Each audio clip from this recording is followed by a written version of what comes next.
Bonjour à tous.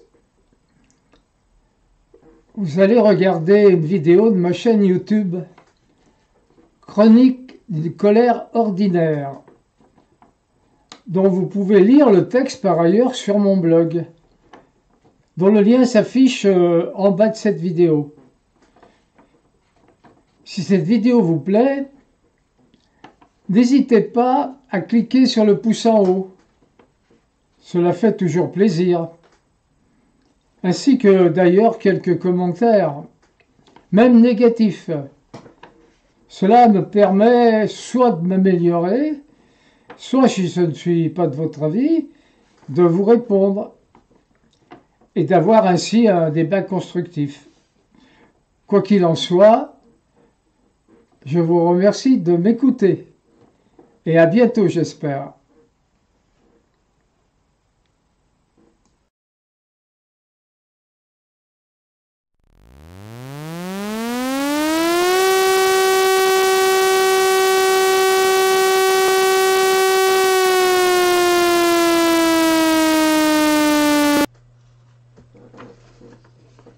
Bonjour à vous tous. Je m'adresse à vous pour la dernière fois avant les élections et c'est en quelque sorte un appel de détresse. Un appel de détresse à tous ceux qui veulent que ça change, à tous ceux qui en ont marre de la corruption, des manipulations de l'information, des fausses pandémies, des faux vaccins plus tueurs que guérisseurs, des lois liberticides imposées par la dictature européenne. En effet, comment appeler cette bande de fonctionnaires non élus, dirigeants sans mandat, obligeant les peuples européens à se soumettre à des directives prises non en fonction des intérêts européens, mais seulement pour respecter les directives de Washington. C'est bien d'une véritable dictature qu'il s'agit, et des plus cruelles. Elle a occasionné des pauvres, des millions de pauvres dans les pays du Sud, qu'elle nomme dédaigneusement le Club Med. Elle a accru fortement le chômage. Elle a accru les inégalités. Elle a contribué à la mort de nombreuses personnes en interdisant de soigner les malades du Covid et en privilégiant des injections expérimentales dangereuses. Elle a, par sa collusion avec les grands laboratoires, contribué à l'appauvrissement des États contributeurs nets, dont la France, en achetant des quantités astronomiques d'un médicament, le Remdesivir, pour 1 milliard d'euros, alors qu'elle le savait inefficace, voire dangereux, et que par ailleurs, il allait être interdit par l'OMS le lendemain de sa commande. Il s'agit donc d'une calamité pour notre pays, et aucune réforme allant à l'encontre de la doxa ultralibérale de l'Union européenne ne pourra être entreprise tant que nous serons partie prenante de cette organisation. Monsieur Nicolas Dupont-Aignan en parle d'ailleurs très bien dans le court extrait suivant. C'est clair. Et un autre sujet que la communauté aurait voulu qu'on aborde, c'est le sujet de l'Union européenne. Zemmour nous a dit, à la grande surprise de beaucoup de gens qui l'avaient suivi pendant des années, qu'il était aujourd'hui impossible de sortir de l'Union européenne puisque cela créerait plus de dégâts, en étant assez évasif sur la question. Vous avez une idée, c'est l'Union des nations libres que vous envisagez comme un système alternatif. Même pas union, j'enlève le mot union, communauté. Communauté des nations libres. Ça a un sens. Eh ben justement, est-ce que vous pourrez nous expliquer ce sens? Bon, c'est simplement que je veux substituer à cette horrible Union européenne qui nous ruine et qui nous fait du mal. Je veux substituer une communauté, c'est-à-dire un accord intergouvernemental avec ceux qui veulent, pour régler ce qui restera de l'Union européenne. Par exemple, l'Angleterre est sortie, mais a quand même un accord commercial. Voilà, donc il faut quand même un accord. Si on n'est plus dans l'Union européenne, il faut un accord pour réglementer les choses. Bon. Donc, un accord qui réglemente nos rapports avec nos voisins, et puis des coopérations à la carte, projet par projet. D'accord. Sur la base du volontariat et du juste retour. Système Airbus, système Ariane. On revient un peu à l'Europe des 6. On revient à l'Europe gaullienne, c'est-à-dire chaque pays est libre, il maîtrise ses frontières, ses lois, son budget. Et chaque pays peut travailler avec les autres sur des projets communs, là où l'Europe, individuellement, chacun des pays n'est pas assez fort vis-à-vis de la Chine ou des États-Unis, où on a besoin de se muscler. Parce que la confusion mentale très habile faite par les européistes supranationaux, c'est d'avoir fait croire aux gens qu'il fallait être européen parce qu'on était plus fort vis-à-vis des autres. Mais pas sur les domaines où il faut être fort. Et c'est ça le grand paradoxe de l'Union européenne, c'est incroyable. C'est que sur tous les domaines où on aurait dû travailler avec nos voisins, l'Union européenne est à poil. Le numérique, la transition énergétique, le nucléaire, les armées, tout. Tout, on aurait pu faire des économies d'échelle. Oui. Pas être d'accord sur tout, mais faire des économies d'échelle. Autant avoir un avion plutôt que d'acheter des F-35, bon, c'est pas hostile. Mais tout ça, ils ont dit non. Quelqu'un dirait que le Rafale, on a quand même eu raison de ne pas y aller. Complètement. Mais ils ont dit non. Et en revanche, tout ce qui enferme les peuples et tue leur démocratie, leur spécificité, leur identité, leur richesse, ils ont voulu tout mettre en commun. Donc c'est complètement débile. Ils ont fait ensemble ce qu'il ne faut pas faire ensemble, et ils n'ont pas fait ensemble ce qu'il faut faire ensemble. Mais quand je dis des coopérations, c'est pas à 27, hein, c'est 2-3 pays, pas plus. 4, 5 maximum. Vous avez déjà fait un exposé quand j'étais petit en classe. Personne n'a jamais fait un exposé à 27. Non, ça marche pas. Ça n'a jamais marché. Donc déjà à 4, c'est difficile. Donc voilà. Et puis déjà se marier à 2, c'est compliqué. Donc vous imaginez un mariage à 4, si c'était, ça serait difficile. À 27, n'en parlons pas. Ça serait autre chose. Bon, donc ce que je veux dire, c'est insupportable. Voilà. Donc moi je veux remettre d'aplomb. Alors j'emploie toujours la même image. Tout le monde se fout de moi, mais la copropriété, elle est pas con mon image de copropriété. C'est que dans un appartement, là il y a une porte, c'est la frontière nationale. Et puis c'est pas le syndic de cet immeuble qui décide à quelle heure vous allez éteindre la lumière ici, et ce que vous allez manger. Donc le syndic, je le refous à sa place, il entretient les parties communes, parce qu'il peut y avoir des parties communes à l'immeuble européen. Voilà. Si mes partenaires refusent, donc j'arrive au pouvoir, j'ai toujours dit la même chose, je soumets le traité, il est écrit, il est sur Internet, vous pouvez le trouver d'ailleurs, il faut qu'on vérifie bien s'il y est, mais normalement il y est. Faut le faire mettre. Il est écrit, je l'ai écrit en 2006, avec des Danois, de tous les pays. Bon. Il est écrit. On le soumet à nos partenaires. Et on dit 4 choses. La France est de retour. Elle ne donne plus d'argent à l'Union européenne. On coupe les vivres. Déjà, on s'en sentira mieux. Intégralement. Intégralement, on suspend. On suspend, on dit voilà. On renégocie, donc on ne paye pas un contrat. Le syndic, il m'a tellement pris d'argent, je coupe. Et ceux qui vous répondent la PAC? Non, la PAC, de toute façon, on donne plus qu'on reçoit, donc il n'y a pas de problème. On pourra la financer nous-mêmes. Deuxième point, les travailleurs détachés payent les charges sociales en France et non plus dans leur pays d'origine. On les autorise toujours, mais ils payent les charges sociales. Troisièmement, on rétablit nos frontières, on remet une porte à l'appartement. Et quatrièmement, on n'obéit plus à la commission de Bruxelles, Madame von der Leyen. Stop, on la bâillonne, vous savez, comme dans Astérix, vous mettez un bâillon, comme la chanteuse ou le chanteur, je sais plus. Voilà, on arrête. Hein. Et n'ayez donc pas peur du Frexit. Voyez encore cette information donnée par le même Nicolas Dupont-Aignan. Alors qu'on se trompe, parce qu'en fait, entre Florian Philippot et moi, il n'y a pas tellement de différence, parce que le Frexit, on l'a vu avec les Anglais, il y a quand même un accord intergouvernemental.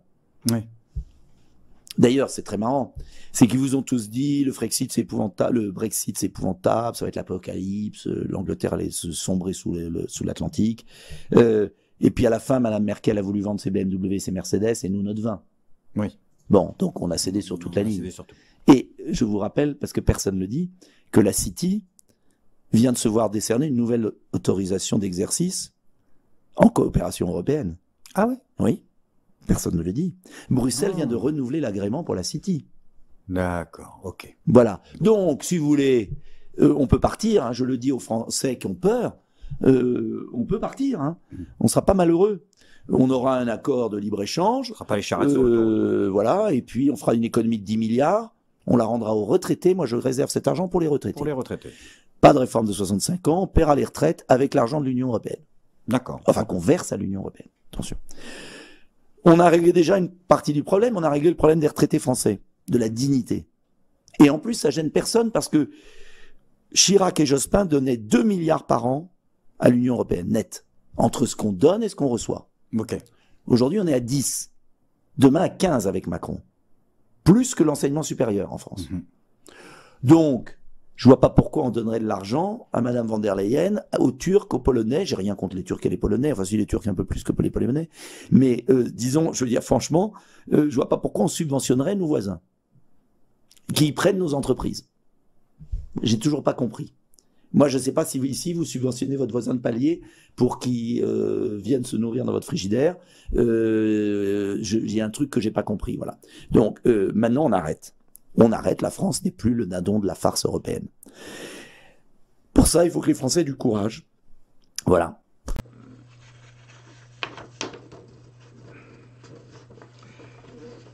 Mais ce n'est pas tout.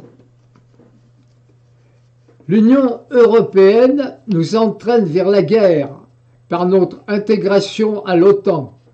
Ce machin Deus ex machina américain, instrument de sa folie impérialiste. Nous avons failli subir cette contrainte pour l'Irak et n'avons dû qu'à la clairvoyance de Chirac et de Villepin de ne pas être entraînés dans ce conflit imbécile et sordide dont la justification était basée sur une énorme manipulation des Américains. Nous recommençons avec l'Ukraine et la Russie, qui nous est présentée comme la seule fautive, justifiant ainsi toute mesure de coercition ou même une éventuelle guerre contre la Russie, dont certains stratèges en chambre américains et même européens envisagent qu'elle pourrait être atomique, mais attention, seulement nucléaire tactique, soit des têtes de 5 à 10 kilotonnes, ce qui représente l'explosion d'Hiroshima. La Commission européenne a même décidé d'envoyer des armes en Ukraine, sans aucun mandat, sans aucune base juridique, seulement par son propre bon vouloir. Je vous le disais, dictature. Nous avons vraiment affaire à des malades mentaux. On ne parle pas de l'obsession américaine de toute puissance, de sa volonté de diriger le monde depuis 1940, et qui l'entraîne à commettre de plus en plus de folies. Abandon des libertés fondamentales par le Patriot Act, prison de Guantanamo, où de nombreux prisonniers sont encore enfermés sans jugement, prisons illégales et secrètes dans de nombreux pays alliés, et maintenant laboratoires en Ukraine, financés par Hunter Biden, le fils de l'actuel président des États-Unis. Ces officines secrètes étaient chargées de faire des recherches sur les virus et bactéries les plus dangereux, afin de les rendre encore plus dangereux. Tout cela non pas pour les combattre ou pour les anéantir, mais pour en faire largement profiter ceux qu'ils considèrent comme nuisibles pour leurs intérêts géostratégiques et économiques. C'est ainsi qu'ils envisageaient, par l'intermédiaire de leurs marionnettes ukrainiennes, d'utiliser des drones pour pulvériser ces petites bêtes sur les territoires biélorusses et russes. Mais leur imagination ne rencontrant aucune limite, ils ont aussi envisagé d'affecter des oiseaux migrateurs qui ont l'habitude de migrer vers les territoires de la Russie. Voilà les gens qui nous imposent leur volonté par l'intermédiaire de l'Union européenne, puis de nos dirigeants à leur solde. C'est ainsi que nous subissons à longueur de journée, pour ceux qui regardent encore cette lucarne diabolique qu'est la télévision, les manipulations et fausses nouvelles de toutes sortes. que ce soit sur la Covid ou la guerre en Ukraine. C'est par cette méthode que nous sommes amenés à accepter l'esclavage, car c'est ainsi qu'il faut l'appeler. Nous allons devenir des esclaves si nous ne réagissons pas. Mais nous avons encore un moyen légal de pouvoir nous sortir de ce projet mortifère, l'élection présidentielle. Ne nous y trompons pas. Si Macron en reprend pour 5 ans, alors nous allons subir de plein fouet ce qui se prépare. À nouveau le pass vaccinal, puis le pass vaccinal européen, la monnaie numérique européenne, la suppression de l'argent liquide, la transmission de toutes nos données personnelles à la puissance dominante, les États-Unis. Je veux attirer votre attention. Certains sites soi-disant d'opposition préconisent l'abstention. Il s'agit soit d'une manipulation, soit d'une grave erreur. J'ai démontré sur ma dernière vidéo, censurée par YouTube comme celle-ci le sera sans doute aussi, que l'abstention était le moyen le plus sûr pour faire élire Macron. C'est en quelque sorte mathématique. Son réservoir de voix sera exprimé, quelle que soit l'abstention. Autrement dit, ceux qui s'abstiennent ne votent pas pour lui. C'est ainsi que même si vous ne votez que pour un candidat qui peut se retrouver au second tour, que vous ne votez pas pour un candidat qui peut se retrouver au second tour, vous participez quand même à la diminution du pourcentage de voix de Macron par rapport au suffrage exprimé. Toutefois, il est mieux de choisir un candidat qui a quelques chances d'être au second tour. Et surtout, n'écoutez pas les sondages. Ils sont pipotés. Voyez plutôt le sondage du site Le Juste Milieu et celui de France Soir. Vous aurez ainsi une idée plus juste de la vérité. Mais surtout, retenez bien ceci. Si vous voulez un changement de politique, l'amélioration du niveau de vie des moins favorisés et des classes moyennes, la diminution des inégalités, une meilleure sécurité, une immigration contenue et mieux intégrée, moins de chômage, donc une réindustrialisation de la France, une vraie lutte contre les paradis fiscaux, une éducation nationale redonnant sa place au respect des enseignants, au sens de l'effort, au développement de l'esprit critique et à l'innovation. Donc, si vous voulez cela, vous ne pourrez choisir qu'un candidat qui envisage de quitter l'Union européenne, ou au moins de la transformer radicalement dans un premier temps. En effet, si la France reste dans l'Union européenne, elle ne pourra jamais supprimer la libre circulation des personnes et des biens, donc les délocalisations. Elle ne pourra pas plus supprimer les paradis fiscaux ou les optimisations fiscales des grands groupes internationaux. Elle ne pourra pas non plus contrôler l'immigration du fait de l'existence de l'espace Schengen. Elle ne pourra pas non plus augmenter les salaires, ce qui irait à l'encontre des recommandations de l'Union européenne, les fameuses GOPE. En fait, si vous choisissez un candidat qui ne dit pas clairement qu'il sortira de l'Union européenne,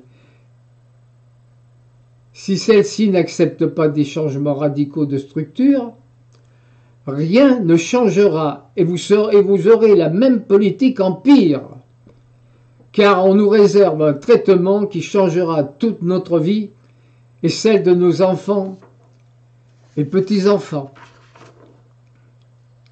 Or, malheureusement, les candidats qui voulaient le Frexit ont été écartés. Ils faisaient peur à l'oligarchie européenne. Nous avons encore, heureusement, un candidat qui envisage cette solution, mais seulement après avoir essayé de modifier profondément les structures actuelles. Ainsi, il envisage une communauté d'États souverains qui seraient liés par des accords dans différents domaines Et dans l'hypothèse où cette proposition ne serait pas acceptée, alors il sortirait de l'Union européenne en demandant son accord au peuple français par référendum.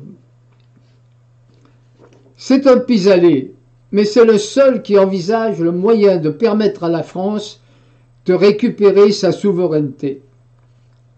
Je parle bien entendu de Nicolas Dupont-Aignan.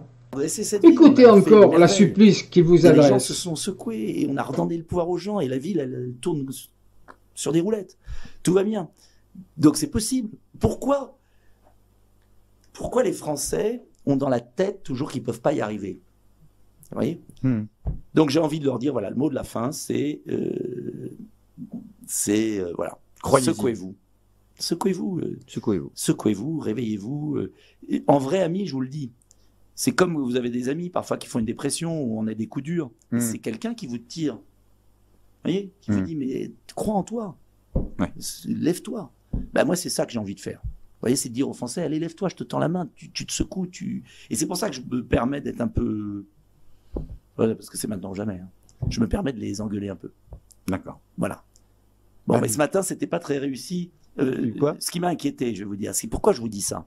Ce matin, ils ont fait un tractage dans ma circonscription, à Montgeron, à la gare. Ouais. Mes équipes. D'accord. Et je leur ai demandé, ce soir, dans le train, je rentrais de Lille et j'aurais dit, tiens, comment ça s'est passé? Comment ont réagi les gens, quoi? Parce que là, je suis pas, moi, à distribuer les tracts. Quand je suis en campagne locale, je distribue les tracts. J'aime bien voir les gens. Et ils m'ont dit, ce qui était terrible, alors j'ai dit, ils n'étaient pas contents, ils m'aiment plus. Vous savez, on est on est des êtres sensibles, comme les animaux. Alors je disais, mais ils m'aiment plus, qu'est-ce qui se passe? Ça va? Et ils me disent, non, c'est pas toi. C'est que les gens étaient passifs. Ouais. C'est que les gens disaient, wow, on en a ras-le-bol, la présidentielle. Et pas tous. Heureusement. Mais, vous voyez, ce matin, dans une gare de ma circonscription. Et là, ça a fait ding-dang dans ma tête. Dans le train, j'ai dit j'ai pensé, je ne sais plus si je vous l'ai dit à mes équipes, j'aurais dit, mais c'est pas possible. Le pays est en train de crever. Ils vont être des esclaves. Et ils disent, oh, on nous fait chier avec la présidentielle. Vous comprenez? Oui. Comment on fait? J'ai pas la solution. Je vous le dis franchement, j'ai pas la solution. Je sais pas quoi faire pour réveiller les gens. Je sais pas quoi faire pour vous réveiller. Français. Voilà. Donc, la seule chose que je peux faire, c'est répéter inlassablement à toutes les émissions. Réveillez-vous, secouez-vous, vous allez devenir des esclaves. Et puis, imaginez un instant dans un cauchemar que Macron soit réélu. Non, mais imaginez le cauchemar. Mais rien que ça, vous devriez tous vous précipiter aux urnes. Ouais. Ou alors vous êtes cons. Voilà. Moi, je peux plus rien pour vous. Voilà. Je peux plus rien pour vous. C'est marrant, c'est ce que disent tous les gens qu'on reçoit. C'est dingue. Hein. S'il repasse, à la limite, si moi je passe pas, mais si lui il repasse, j'arrête. Parce que là, c'est que vous êtes trop. C'est qu'il n'y a plus rien à faire en fait. Voilà. Bon. Le bourreau, la victime est dépendante du bourreau. Oui. Là, le Stockholm, ça a trop. Oui, voilà. Trop c'est avancé. Stockholm. Trop c'est plus autre chose. Voilà, donc c'est le message de la fin. D'accord. Et on va le garder positif parce que comme je suis un être optimiste, sinon j'aurais rien fait dans ma vie, je dis, eh bien on va y arriver. Le 10 avril, vous avez... Voilà. Donc, quel que soit votre choix, allez voter. Mais si vous votez pour un autre, n'attendez pas de miracle. L'Union européenne sera là pour rappeler le nouveau président à l'ordre, aidé et dirigé par les États-Unis, qui veilleront à la bonne orthodoxie des décisions qui seront prises. Nous resterons des esclaves du nouvel ordre mondial qui nous est déjà imposé. Merci de m'avoir écouté. Advienne que pourra.